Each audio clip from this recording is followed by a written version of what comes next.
Antique furniture has an undeniable charm and attraction. There are so many reasons why we love it. Especially if we inherit it, it may have a positive story behind it. The pieces can be beautiful, bring warmth, elegance, and enhance our space. But is it always the case? No. Does it always have positive energy and good influence on our space? Not at all. What if it spent time in a room where someone was depressed or sick? I think partially we are fascinated with antiques, flea markets and yard sales because we think we can get something that might be valuable for not so much money. It's thrilling. It's like a treasure hunt, which is totally fine. Nothing wrong with a little bit of thrill. I'm Natalia Kaylin. I'm a Feng Shui designer. This is not a typical video on my channel, but I work in people's homes.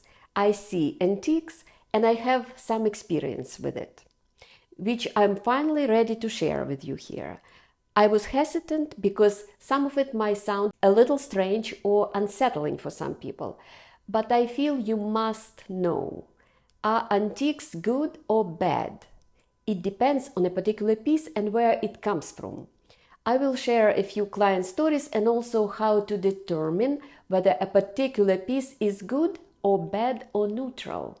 And toward the end, I will also share what to do if a particular piece doesn't have great energy. Antiques are items that are at least 100 years old and older. They spend a long time in people's homes. See, emotions are energy, and everything around us absorbs this energy.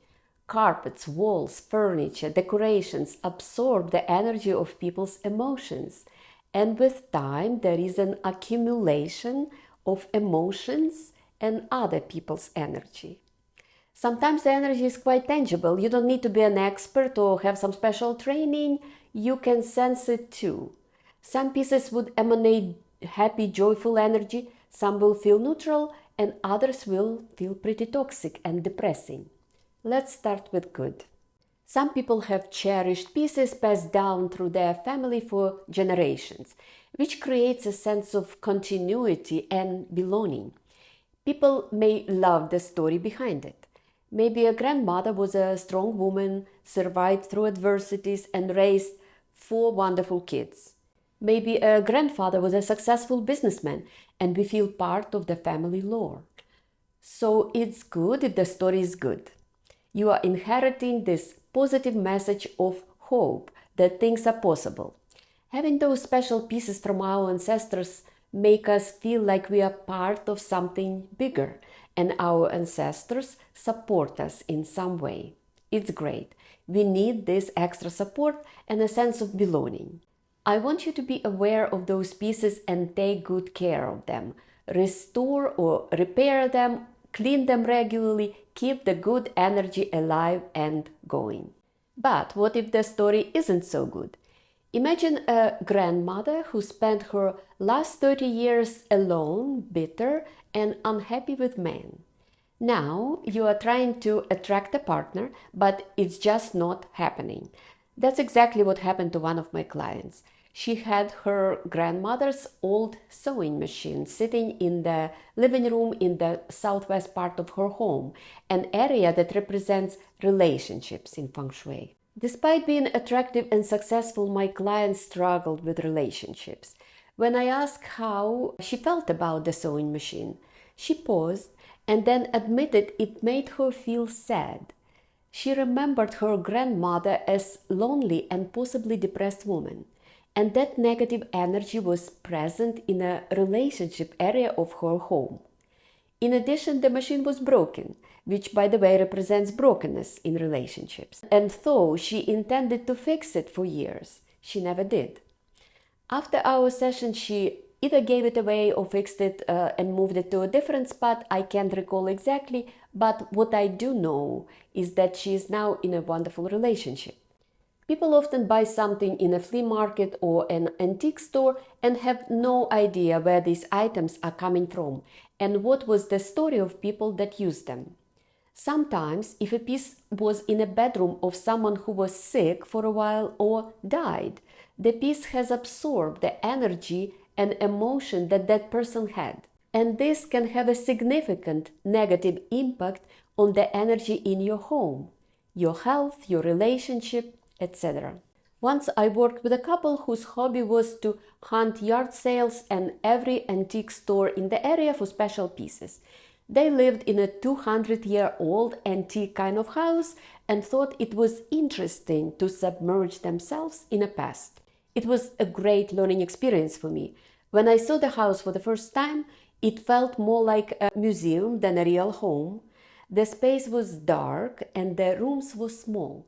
Windows were small, ceilings were low, and needless to say that the house's energy felt incredibly low. Some of the pieces felt pretty toxic to me and giving me goosebumps.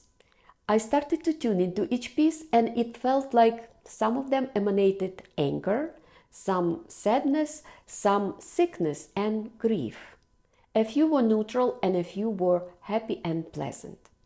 The couple hired me because they had a variety of health and relationship issues, and they felt it had something to do with the house. I told them how I perceive their antiques and that the house energy is low, and it's best if they would let go of some of the most toxic pieces, which we identified together. After they did that, they felt better. They had more energy. They also realized they were not living their real lives because they had become consumed by their collection. A year later, they hired me to consult for them again. They bought a newly built home, sold all of their antiques, and bought new contemporary furniture that matched their energy needs much better. It was especially great for the woman who sparkled with joy and enthusiasm. I did not expect that they would be so drastic and sell all of their antiques, but this is a true story. Ever since then, I keep my eye on antiques in my clients' homes. About half of it doesn't feel too good.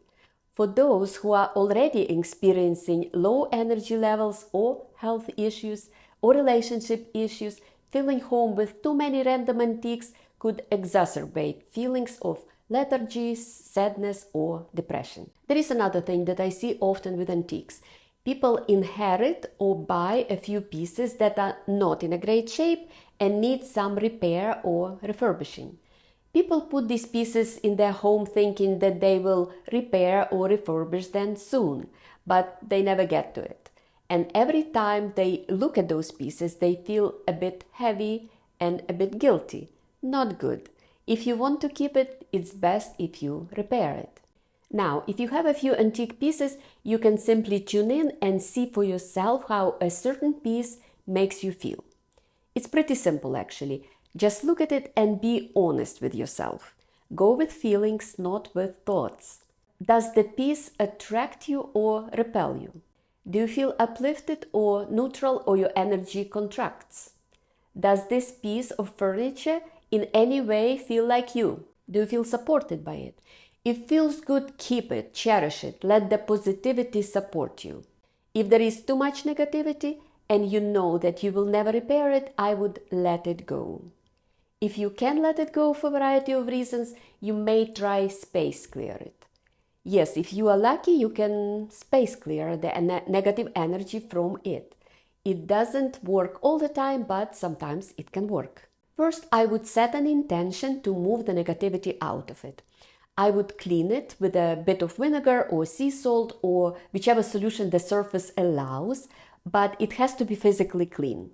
Then you can clap loudly around it with your intention pushing the negative energy away, like this.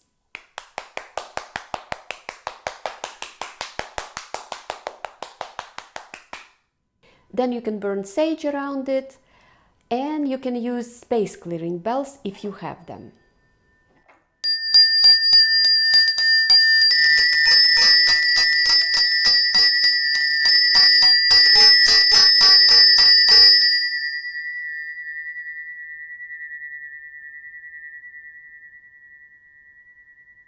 I would do each step for 3 to 5 minutes. I just got an idea that it would be interesting to record the video at some point of me doing the space clearing in the room. Let me know in the comments below if you are interested in it, so I will contemplate it.